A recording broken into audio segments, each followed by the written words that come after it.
Good evening, students. In today's class, we will discuss about what are the requirements of a valid meeting. So, to conduct, as we discussed in the previous slide, meeting is a gathering of people. It can be for a company. A meeting is a gathering of directors, shareholders, or any classes of people to discuss their common issues. So, to convene a meeting, what are the common requirement? So, it is not only for a company, but also as a common human being, we indulge in a lot of activities to organize a meeting, maybe in a club or maybe in another organizations. We need to follow this particular aspect in our mind to convene a particular meeting. So, what are these particular things? So, what are the requirement of a valid meeting? Number one is it must be conveyed by a proper authority. Say we will discuss in detail. Then proper notice must be served. And number three is quorum. Number four is a chairman. Number five is minutes of a meeting. So there must be a proper authority for meeting, and there must be notice must be served to all the members. Quorum must be presented, and the chairman must be presided over the meeting, and minutes must be kept for all the meeting. So let us check out in detail what are these requirements. Number one is proper authority. For a company, the proper authority are the board of directors, who are the authorized people to convene a meeting of annual general meeting, shareholders meeting, or any classes of meeting. But in case if the board of directors fail to convene the meeting, the tribunal or the court can convene the meeting. So it is with the request of any shareholders. With the request of any shareholders, the board of directors, the court can convene the meeting if board of directors fail to convene the meeting. Number two is notices. 21 days notices must be given to all the members for the meeting of annual general meeting. For any meeting, there must be a proper notice or information. The notice here means the information regarding the meeting is conducted, when the meeting is conducted, and when what are the agendas regarding the meeting should be informed to all the members who are authorized to participate in the meeting. Then for a company is, as I said, should be in writing through the electronic mode. It can be given through electronic mode, or it can be through a post or any mode, but should be given a 21 days notice for every meeting of the company. And the notice must state the nature of the business to be transacted. Then the notice should clearly state the day, date, and time and place of the meeting. So all the notice should inform what are the agenda, what are the businesses transacted, and what are the time, place, and date of meeting before 21 days. It can be sent through electronics means or by post. Next is agenda. What is an agenda? The word agenda means things to be discussed or things to be done. So, in a meeting, what are the things or business to be discussed can be called agendas. So, all the agendas should be informed or mentioned in the notice, and that must be recorded in the minutes book of company. So, what are the drafting? What are the things to be taken care while drafting an agenda? It should be clear and explicit. Means it should be clear and specific, and it should be prepared in a summary manner. You need not write all the points in a elaborated form, but you can put it in a summary forms. And all items of the routine matters should be put down first and other matters later. So in the agenda, what are the urgent things can be discussed first, then non-urgent things can be discussed later. Then all items of similar or allied nature should be placed in continuous order.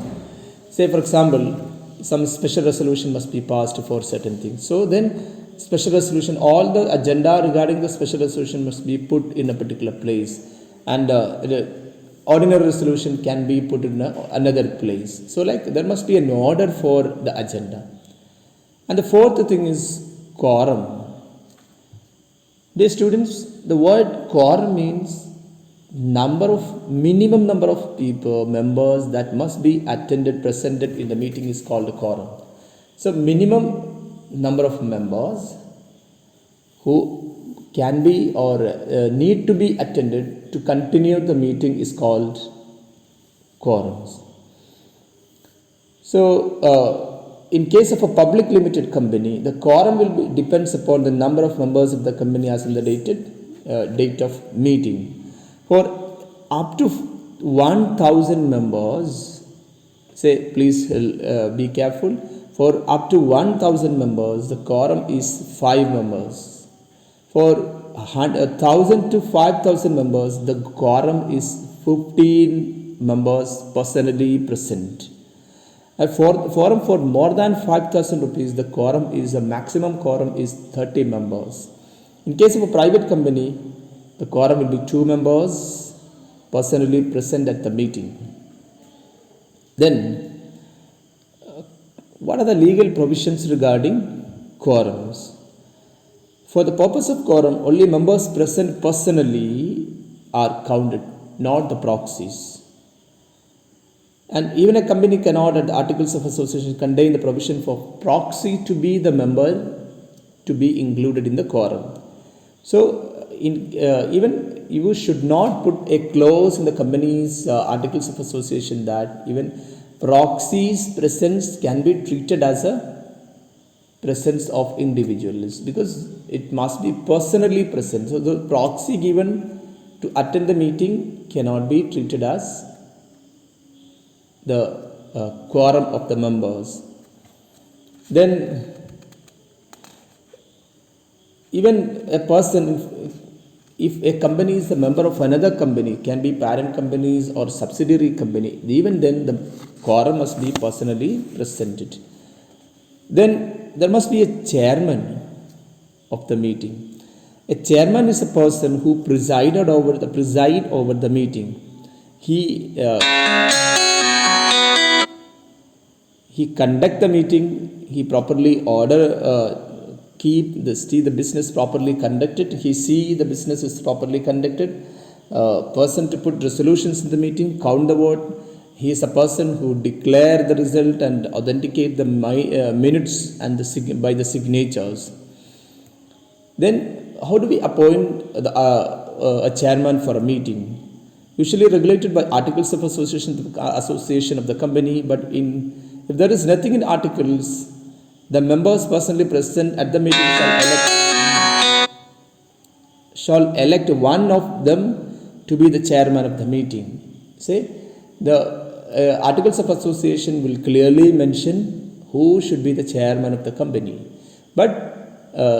chairman of the meeting of the company. But in case if the chairman is not clearly mentioned, the person who are presented in that particular place can elect one person as a chairman and can continue their meetings.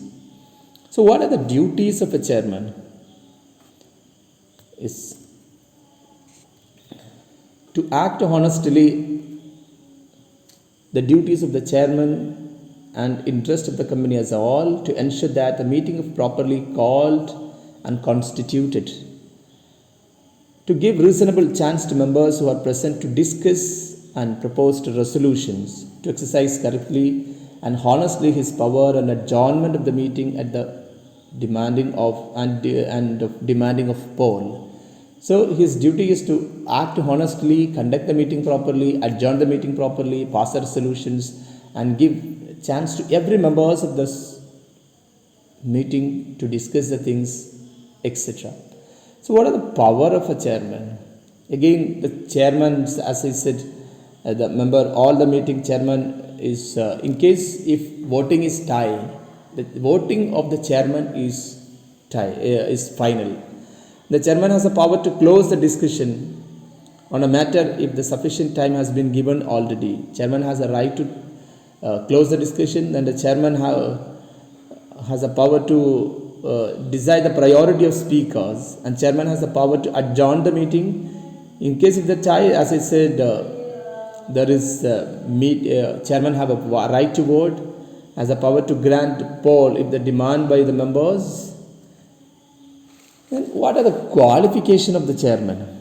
Again, there is no special, no company act is clearly mentioned about the qualification of chairman, but should be a person with a patient, impartial, logic, authentic, good-tempered, unbiased, capable of talking quickly, decisions, possessing a tact and sense of humor, conversation. These are all general qualities.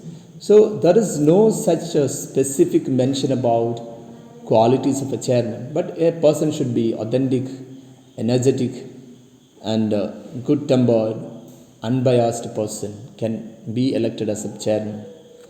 So the casting vote, say, as I said, if there is a tie, say there is a voting in the meeting, and if it is tie, there can be, the chairman can vote. Such voting is called a casting vote.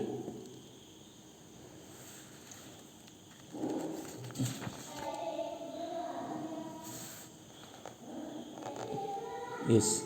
Next, as I said, meeting, the voting in the meeting. Say, if there is any resolution to be passed in the meeting, there may be voting. So members can discuss the things, and they can pass special resolutions by votings. And there must be a person to propose. In case if a special in any resolution is passed, there must be a person to propose the resolution and second the resolution. Once the proposed member is proposed, another person or 2 or 3 people should second that. Then it will move to the resolutions. So how do we conduct the voting is again a question. So voting can be conducted, taking places in following ways: by showing hand, voting by poll, or through electronic means. So we can conduct voting either through electronic means, or through hands, or by polls.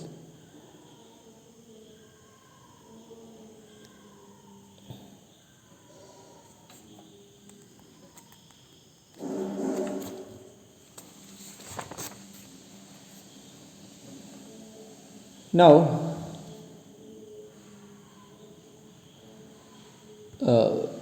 in case of voting, there is another problem with the ballot.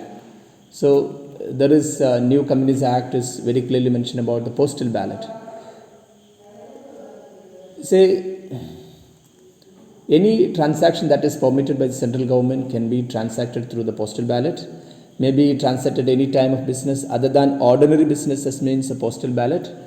Any not ordinary businesses to be discussed can be put it in the postal ballot, and company may transact by means of postal ballot any business in respect of which the directors or auditors have a right to be heard. Then the company should also request to send their assent or dissent to resolution within the period of 30 days. So postal ballot should be given within 30 days. Now we go to the proxies. Who are the proxies? Proxies are the representatives of the other members. Say, if a person want to represent another person in a meeting, that is called a proxy. Say, if I am not able to attend the meeting personally, I can appoint another person. So I can, suppose if I have a 10 vote, if for each 10 person I can appoint proxies. So, proxy is a person who is authorized to attend a meeting. A person appointed as a proxy shall act on behalf of such members not exceeding 50 members. So, if a person appointed as a proxy, he should not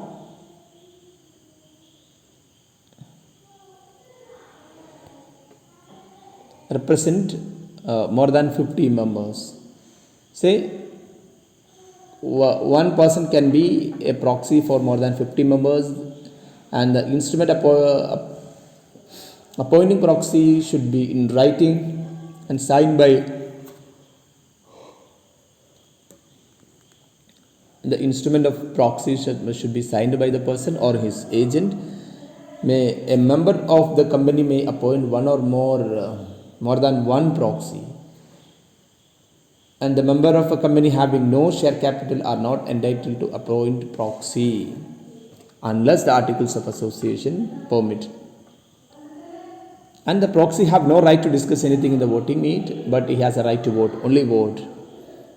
He has no right to speak in the voting, and the notice of the meeting must be clearly state that the member is entitled to appoint proxy, and also that the proxy need not be a member.